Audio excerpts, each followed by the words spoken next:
రో హౌజ్లు కూల్చగలరా? వారి మెడపట్టి గెంటగలరా? సీఎం వచ్చేలోపు పూర్తి చేసుకోండి. రో హౌజ్ల స్థానంలో అపార్ట్మెంట్లు కడితే 3,000 మందికి నివాసం. అసలు రో హౌజ్ల నిర్మాణమే నేరం.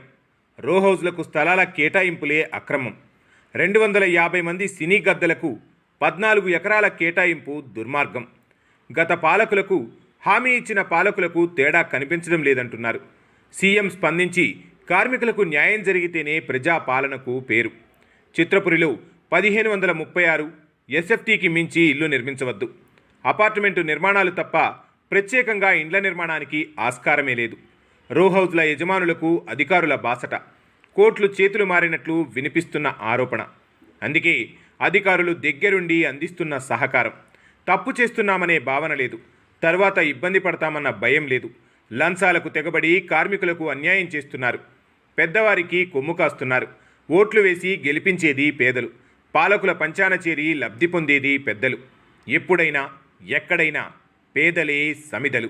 జీవితాంతం పేదలకే కష్టాలు. కార్మికుల కలను తుంచి పెద్దవాళ్లు దూరి ఆవాసం. కార్మికులకు న్యాయం చేస్తామన్నది కాంగ్రెస్ పార్టీ మేనిఫెస్టోలోని అంశం. ముఖ్యమంత్రి రేవంత్ రెడ్డి ఇప్పటికే ఇచ్చిన వాగ్దానం. సీఎం హామీ బేఖాతరు చేస్తున్న అధికార గణం. అందుకే సీఎం విదేశీ పర్యటన ముగించుకొని వచ్చేలోపు హడావిడిగా రో హౌజ్ల నిర్మాణాలు కొన్ని గతంలో కూల్చేశారు. ఇప్పుడు వాటికి మళ్లీ మరమ్మతులు చేస్తున్నారు. లక్షలు తీసుకొని అధికారులు సహకరిస్తున్నారు. అందరి దగ్గర కలిపి కోట్లు దిగమింగారు. అందుకే హడావిడి పనులు దగ్గరుండి పర్యవేక్షిస్తున్నారు. అమెరికా పర్యటన ముగించుకొని సీఎం వచ్చేలోపు పూర్తి చేయాలని చూస్తున్నారు. నాకు 2 కావాలని ఓ మంత్రి అన్నట్లు వార్తలొచ్చాయి. ఆ మంత్రి స్పందించిన సందర్భం లేదు. మంత్రి అండతోనే నిర్మాణాలు పూర్తి చేస్తున్నట్లు వినిపిస్తున్న విమర్శలు. కార్మికులకు న్యాయం చేయాల్సిన మంత్రి సినీ పెద్దలకు కొమ్ము కాయడం విడ్డూరం. అన్యాయం అనేది ఎక్కడైనా అన్యాయమే. అక్రమం అన్నది ఎప్పుడైనా ఎక్కడైనా అక్రమమే అని అనుకుంటాం. కానీ వాటికి మినహాయింపులు కొన్నిసార్లు కనిపిస్తుంటాయి.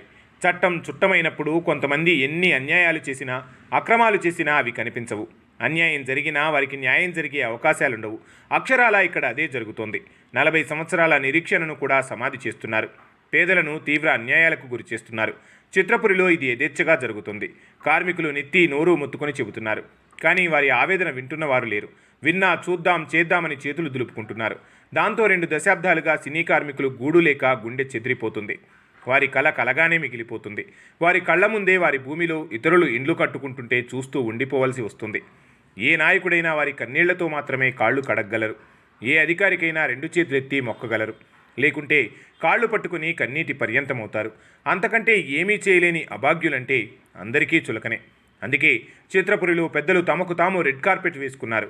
చిత్రపురిలో ఓ 14 ఎకరాలు స్వాధీనం చేసుకున్నారు. సొసైటీని గుప్పెట్లో పెట్టుకుని ఎవరికి వారు ఆ 14 ఎకరాలు పంచుకున్నారు. రో హౌజ్లు నిర్మించుకున్నారు. కార్మికుల కోసం ఓ మహానుభావుడు త్యాగం వృధా చేస్తున్నారు. ఆ వ్యక్తి ఆశయాన్ని గంగలో కలుపుతున్నారు.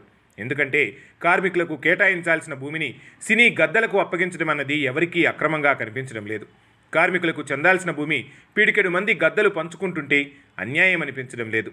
కార్మికుల కల తుంచేస్తే కూడా అది ఎవరికీ తప్పనిపించడం లేదు. ఇక్కడ కొత్తగా వెలుగులోకి వచ్చిన ఓ విషయం అందరినీ విస్మయానికి గురిచేస్తోంది. ముఖ్యమంత్రి రేవంత్ రెడ్డి సినీ కార్మికులకు న్యాయం చేయాలన్న ఆలోచనతో ఉన్నారు. ఒక రకంగా చెప్పాలంటే పట్టుదలగా ఉన్నారు. దాంతో కొత్త ప్రభుత్వం కొలువు తీరిన తర్వాత అనేకసార్లు చిత్రపురిపై చర్చ జరిగింది. ఆ సమయంలో కార్మికుల పక్షపాతిగా ముఖ్యమంత్రి రేవంత్ రెడ్డి ఎలాగైనా వారికి న్యాయం చేయాలన్న సంకల్పంతోనే ఉన్నారు. అధికారంలోకి వచ్చిన ఈ 8 నెలల సమయంలో ఆయన అటు పాలనాపరమైన విషయాల్లోనూ ఎన్నికల వ్యవహారాల్లోనూ కొంత బిజీగా ఉండాల్సి వచ్చింది. కొన్ని విషయాలపై పూర్తి దృష్టి పెట్టే అవకాశం లేకపోయింది. కానీ చిత్రపురి విషయంలో మాత్రం ముఖ్యమంత్రి రేవంత్ రెడ్డికి ఎలాంటి శశబిషాలు లేవు.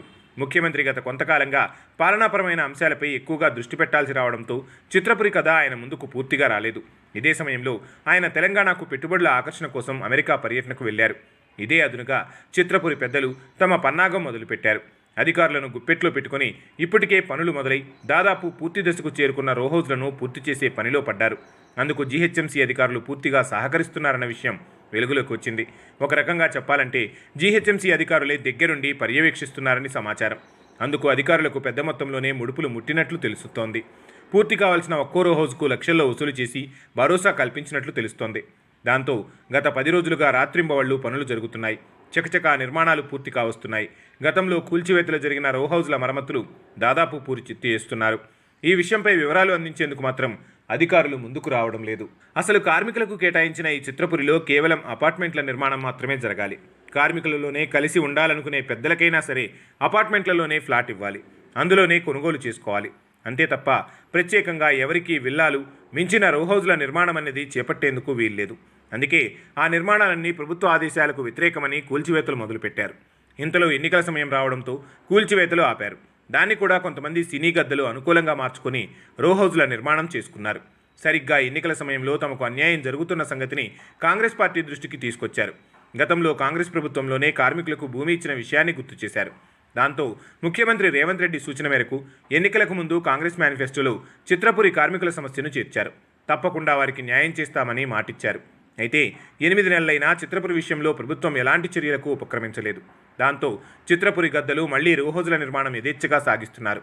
ఇటీవల తెలంగాణలో ముఖ్యంగా జీహెచ్ఎంసీ పరిధిలోని అనేక ప్రాంతాలలో అక్రమ నిర్మాణాలను కూల్చివేస్తున్నారు. ప్రజలు కొనుగోలు చేసుకుని నిర్మాణాలు చేసుకుని ఏళ్ల తరబడి నివాసం ఉంటున్న ఇండ్లను ఇప్పుడు అక్రమ నిర్మాణాలని కూల్చివేస్తున్నారు. కానీ కళ్ల ముందు అక్రమ నిర్మాణాలు చిత్రపురిలో కడుతుంటే దగ్గరుండి ప్రోత్సహిస్తున్నారు. ఇదెక్కడి విడ్డూరమని కార్మికులు ప్రశ్నిస్తున్నారు. ఇదేం పక్షపాత ధోరణి అని నిలదీస్తున్నారు. పేదలు చిన్న గుడిసె కట్టుకుంటే కూల్చేస్తారు. పెద్దలు అక్రమంగా నిర్మాణాలు సాగిస్తున్నా ఎందుకు అధికారులు సహకరిస్తున్నారన్న దానిపై ఇటీవల ఒక పెద్ద వార్త సంచలనంగా మారింది. రాష్ట్ర ప్రభుత్వంలో కీలక భూమిక పోషిస్తున్న సంబంధిత మంత్రి నాకు 2 రో హౌజ్లు కావాలని అన్నట్టు పెద్ద ఎత్తున వార్తలు చక్కర్లు కొడుతున్న సంగతి తెలిసిందే. అయితే అది నిజమా కాదా అన్నది అటు చిత్రపురి పెద్దలు చెప్పలేరు. సంబంధిత మంత్రి అబద్ధమని ఖండించిందీ లేదు. కార్మికులకు న్యాయం చేయాల్సిన స్థానంలో ఉన్నవాళ్లే నాకు 2 రో హౌజ్లు కావాలని అంటే బాధితులకు న్యాయం జరుగుతుందా? జీహెచ్ఎంసీ పరిధిలో ఏ ఎన్నికలైనా సరే కనీసం 37% కూడా పోలింగ్ నమోదు కావడం లేదు. అంటే నగరంలో పెద్దలెవరూ పోలింగ్ కేంద్రానికి రారు, ఓటు వేయరు. కానీ పేదలే పార్టీలకు ఓట్లేస్తారు, గెలిపిస్తారు. మరి అలా గెలిచిన పార్టీలు పేదలకు న్యాయం చేయాల్సింది పోయి పెద్దలకు కొమ్ము కాస్తుంటారు. ఇదే ఇప్పుడు జరుగుతోంది. ఇప్పుడు అదే జరిగేది, తంతు కూడా అదే. పాలకపక్షం పంచాన సినీ పెద్దలు చేరి కార్మికులకు అన్యాయం ఎప్పుడూ చేస్తూనే ఉన్నారు. ఇప్పుడైనా తమకు న్యాయం జరుగుతుందని ఆశించిన కార్మికులకు ఓ మంత్రి నాకు 2 హౌజులు కావాలన్నాడంటే ఇక కార్మికులకు న్యాయం జరుగుతుందా? సినీ పెద్దలు ఎవరైనా సరే వారి సంపాదనతో నగరంలో ఎక్కడైనా సులువుగా స్థలాలు కొనుగోలు చేసుకునేంత స్తోమత ఉంది. అతి చౌకగా వచ్చే చిత్రపురిని ఎందుకు వదిలేయాలని కాజేశారు? కార్మికులకు చోటు దక్కకుండా చేశారు.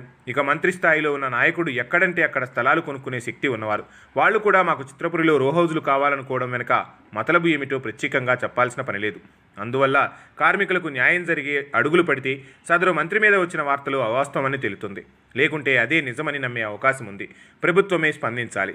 రో హౌజులకు కొమ్ము కాస్తున్న అధికారులపై చర్యలు తీసుకోవాలి. మొత్తం మీద కార్మికులకు తప్పక న్యాయం జరగాలి.